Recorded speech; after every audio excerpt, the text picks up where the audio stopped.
يا أيها الذين آمنوا ادخلوا في السلم كافة ولا تتبعوا خطوات الشيطان إنه لكم عدو مبين. Apa yang harus mulai kita pelajari ketika kita baru hijrah? Ya, hal yang paling penting yang harus kita pelajari ketika kita mulai berhijrah adalah akidah as-sahihah. Belajar kitab-kitab akidah, belajar tauhid. Disebutkan dalam sebuah kisah. Pada waktu itu Tufail bin Amr ad-Dawsi radhiyallahu ta'ala anhu, seorang pemuda yang datang dari negeri Daus, yang dia berangkat ke kota Mekah bukan untuk bertemu dengan Nabi Muhammad SAW. Yang singkat cerita, ya, dia masuk Islam. Kemudian berguru dengan Nabi Muhammad SAW beberapa saat. Setelah beliau berguru dengan Rasulullah, dia pulang ke negerinya. Diajak ibunya masuk Islam, ibunya masuk Islam. Diajak bapaknya masuk Islam, bapaknya juga masuk Islam. Kemudian diajak istrinya masuk Islam, istrinya juga masuk Islam. Setelah istrinya masuk Islam, perhatikan baik-baik. Apa kata Tufail bin Amr ad-Dawsi? Idhabi waghtasili fi dhi syarra. Wahai istriku, pergilah engkau dan mandilah di dhi syarra. Jadi Dhi Syarra ini adalah tempat keramat penduduk Daus.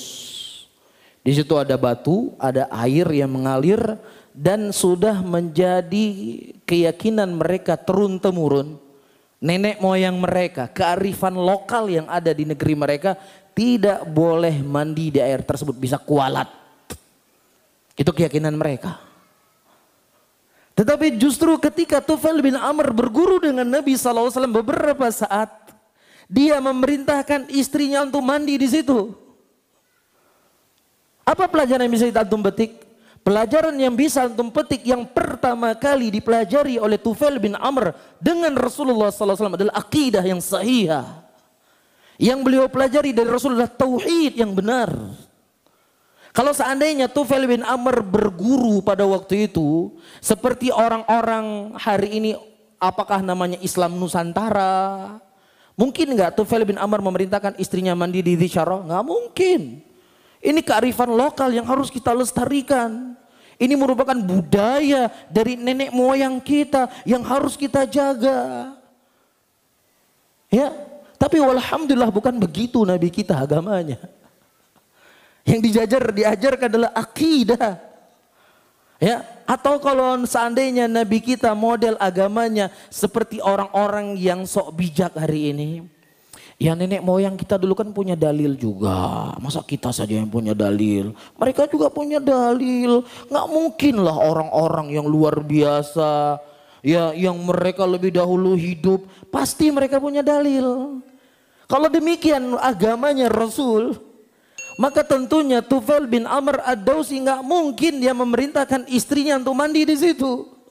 Tapi justru pertama kali yang beliau ajarkan kepada istrinya, mandi ke sana. Kata istrinya, ya Rasulullah, ya Tufail, apakah enggak takut kalau Dhi Syarra ini akan memberikan mudarat kepada saya? Ini sudah menjadi turun-temurunnya nenek moyang kita. Ini sudah menjadi kearifan lokal kita. Kamu nggak takut, nggak sayang sama saya? Apa kata Tufail bin Amr yang belajar akidah dari Nabi Muhammad SAW? Kata Tufail bin Amr, idhabi waghtasili wa ana dhaminun laki. Pergi engkau ke sana, berangkat. Saya sebagai penjamin buat engkau. Dia cuma sekedar batu yang tuli, yang buta, yang tidak bisa memberikan manfaat kepadamu dan juga tidak bisa menghilangkan mudarat darimu. Ini yang diajarkan oleh Nabi SAW. Kalau antum sudah hijrah, sudah sekian lama, tidak ada semangat belajar akidah, tidak semangat belajar tauhid, ya, tidak semangat belajar buku-buku yang ditulis oleh para ulama, antum jangan harap bisa kekal ya bisa istiqomah di atas sunnah ini. Ini yang dimulai oleh Rasulullah, mengajarkan akidah. Ya, yang terkadang ini penyakit di Indonesia. Saya katakan di Indonesia, bukan di dunia, di Indonesia. Kalau di Arab Saudi, itu di Masjid Nabawi, di sana tuh nggak ada kesyirikan seperti di sini. Datang masyayikh dari kota Riyadh, Syekh Saleh Al-Utsaimin misalnya, hafizahullah, ulama kibar di zaman ini. Saleh Al-Utsaimin datang ke Masjid Nabawi, silsilah akidah. Kitab Usulul Salatsa, Qaidul Arba, Usulul Sittah, Kitabu Tauhid itu yang dipelajari. Kitab Nahu dari dasar, usul fikih yang dasar. Itu kitab-kitab yang dipelajari oleh mereka. Dalam keadaan kesyirikannya nggak ada seperti kita di sini. Ya, orang-orang yang berbuat syirik di negeri ini sesuatu yang udah nggak masuk akal. Tai kerbau bisa diambil sebagai berkah, coba. Tai kerbau diambil berkah. Ini loh kondisi masyarakat Indonesia hari ini. Ya, setiap datang dukun, ya Masya Allah ramainya luar biasa. Sampai antri, sampai ada yang meninggal karena kejepit ketika ngantri. Kemudian kita nggak peduli dalam masalah akidah, kita nggak peduli dalam masalah tauhid. Ya, pengajian yang ramai dihadiri, pokoknya pengajian bagaimana ini dan ini. Itu penting, saya nggak mengatakan tidak penting. Bagaimana membina rumah tangga penting. Bagaimana bergaul penting. Bagaimana cara kita menjadi seorang yang pekerja yang baik penting. Saya nggak mengatakan ada penting. Tetapi yang lebih penting dari itu semua adalah akidah. Ya, rajin semangat belajar, ya, pelajaran-pelajaran, majelis-majelis yang mengajarkan akidah. Mulai dari usul salatsa, mulai dari kitab Qaidul Arba, mulai dari kitab Usulul Sittah, mulai dari kitab Tauhid, antum insya Allah akan menjadi seorang yang mengerti apa itu manhajus salaf. Yang mengerti apa itu Islam yang benar. Ya, karena orang yang mengerti apa Islam yang benar, yang mengerti apa itu manhajus salaf, tidak ada sesuatu yang paling dia benci dalam hatinya lebih dari kesyirikan. Tidak ada yang dia takutkan pada dirinya lebih dari jatuhnya dia dari kesyirikan. Ustaz, nggak mungkin lah kita jatuh dalam syirik, kita sudah salafi ini. Ya, kita sudah jenggotnya sudah seperti ini, udah nggak isbal lagi. Nggak mungkin lah kita jatuh dalam kesyirikan. Yang paling penting pengajian kita sekarang bagaimana kita menyikapi fulan, dan fulan. Nah, ini baru mantap pengajian. Kalau syirik tauhid udah selamat kita insya Allah. Dari mana? Bagaimana Anda bisa menjamin diri Anda selamat daripada kesyirikan? Afa aminu makrallah wala ya'man makrallah illal qaumul khasirun. Apakah kalian merasa aman dari makarnya Allah? Tidak ada yang merasa aman dari makarnya Allah kecuali orang-orang yang merugi. Kita tidak semulia Nabi Ibrahim. Nabi Ibrahim alaihissalam ketika beliau masuk ke kota Mekah, apa yang beliau berdoa kepada Allah? Ya, beliau meminta kepada Allah, wajnubni wa baniya an na'budal asnam. Ya Allah, jauhkanlah diriku dan keturunanku dari menyembah berhala.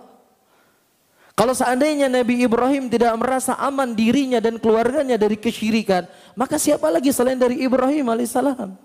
Antum bisa merasa aman dari kesyirikan? Antum bisa jamin setiap hari yang antum ucapkan kalimat-kalimat, sekian ribu kalimat, tidak ada kalimat yang mengandung kesyirikan, antum bisa jamin? Sementara di zaman Rasulullah SAW datang seorang Yahudi kepada Rasul. Yahudi tersebut berkata, innakum tusyrikuna billahi wa taqulu ma sya'allah wa syi'ta. Wahai Muhammad, sesungguhnya ada di antara kalian orang-orang yang mengucapkan ucapan kesyirikan masya Allah wa syi'ta. Di antara orang yang mengucapkan ucapan tersebut dijelaskan dalam sebagian riwayat adalah Umar bin Khattab radhiyallahu taala anhu. Umar bin Khattab, sahabat dari kibarus sahabatnya Rasul sallallahu alaihi wasallam. Tapi alhamdulillah di tengah mereka ada Nabi, Rasul yang mengingatkan mereka, Rasul yang mengajarkan kepada mereka apa itu hakikat ketauhidan. Nabi sallallahu alaihi wasallam mengatakan, kalau seandainya kalian ingin mengucapkan masya Allah, ucapkanlah masya Allah wahda. Dalam riwayat yang lain Rasulullah mengatakan, Masya Allah, thumma syi'ta. Mereka pintar bahasa Arab. Ya, kalau kitab Jurumiyah antum jangan tanya kalau mereka hafal. Walaupun memang nggak hafal seperti yang ada dalam kitab Matan Jurumiyah. Setidaknya dia paham apa itu fi'il, apa itu fa'il, apa itu maf'ulun bih, apa itu akhwatu kana, apa itu khobar kana, faham mereka. Tetapi terluput dari mereka kalimat Masya Allah wa syi'ta dengan kalimat Masya Allah thumma syi'ta. Bedanya waw dengan thumma. Terluput dari sebagian sahabat Rasul sallallahu alaihi wasallam. Lah kalau seandainya ini tersamarkan dari sebagian sahabat Rasulullah sallallahu alaihi wasallam, bagaimana lagi dengan kita ayuhal ikhwah? Jadi warnailah hijrah ini dengan mempelajari akidah as-sahihah, mempelajari manhaj yang benar. Iya, sabar dalam belajar kitab. Memang orang belajar kitab ini sulit untuk bisa bersabar. Ini kebaca i'lam rahimakallah adam yajibu alaina ta'alum arba'al masail al-ula al-ilmu. Kadang jenuh. Beda dengan pengajian-pengajian umum, kan enak cuma dengar-dengar, nanti sekali-sekali ngelawak ya, ketawa. Kan begitu. Nggak ada beban. Tapi kalau pegang kitab, berat. Tapi itulah yang harus kita jalani. Agar kita bisa mengerti apa itu akidah as-sahihah. Karena banyak orang bertahun-tahun ikut pengajian. Terkadang ayyuhal hadirun wal hadirat yang dimuliakan oleh Allah. Ya, datang ke kuburan sudah ketakutan itu. Waduh, ini gimana ini? Bisa kualat saya sama kuburan. Walaupun nggak terucap tapi hatinya itu luar biasa ketarik. Ya. Ada hal-hal yang terkadang tidak ada keyakinan dalam hati dari ketauhidan. Antum melihat bagaimana Tufail bin Amr ad-Dawsi, itu yang pertama diajarkan. Itu yang pertama dia perintahkan kepada istrinya. Kan seharusnya kan bisa kan sebulan lagi atau 2 bulan lagi mandi di sana kan. Di hari dia masuk Islam di situ disuruh mandi. Ini menunjukkan pentingnya tauhid. Pentingnya akidah di dalam berhijrah. Dan bukan berarti ya, saya tidak menafikan akhlak yang baik, kedermawanan. Saya tidak menafikan itu bagian dari agama yang kita harus berakhlak dengannya. Jujur, ya, saya tidak menafikan. Tetapi itu semuanya tidak bermakna ketika tidak dibarengi dengan akidah. Tidak dibarengi dengan manhaj yang lurus. Bisa difahami para hadirin? Sehingga jalan kita ini masih panjang. Ya, tidak ada waktu untuk kita beristirahat. Ya, saya sudah tamat kitab Usul Salasah, udah istirahat dulu 2 minggu. Tidak ada waktu istirahat bagi seorang muslim dan seorang muslimah. Al-Imam Ahmad rahimahullah ditanya, wahai imam, kapan istirahatnya seorang muslim? Imam Ahmad berkata, istirahatnya seorang muslim ketika dia mampu mengucapkan La ilaha illallah sebelum dia meninggal. Itu istirahatnya seorang muslim. Dalam riwayat yang lain Imam Ahmad berkata istirahatnya seorang muslim ketika kakinya melangkah menuju surga. Disitulah istirahatnya seorang muslim. Dan terlebih kita hidup di zaman yang model seperti ini. Ayyuhal ikhwah.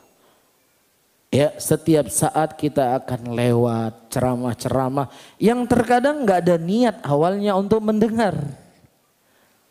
Tetapi tanpa kita sadar terdengar di telinga kita, penasaran. Yang nonton 3 juta apa nih kira-kira? Mulai penasaran. Ada dalilnya juga ternyata. Dia menukilkan juga pendapat salaf. Ada pendapat Ibnu Hajar ternyata tentang bolehnya maulid Nabi. Ada pendapat Ibnu Hajar. Berarti selama ini ustadz-ustadz kita ini memang menyembunyikan ilmu. Makanya betul nasihat ustadz ini, jangan mengambil ilmu dari hanya orang tertentu. Buka wawasan kau mengambil ilmu dari banyak orang. Alhamdulillah. Akhirnya saya tahu mana Islam yang benar. Akhirnya jadi panitia maulidan. Lu gak pernah jadi ikut maulid. Bahaya gak? Jadi kita masuk dari banyak hal, dari sisi tauhid, dari sisi akidah, ya dari sisi bagaimana mengambil dalil dari Al-Quran dan Sunnah. Ini yang ada di hadapan kita.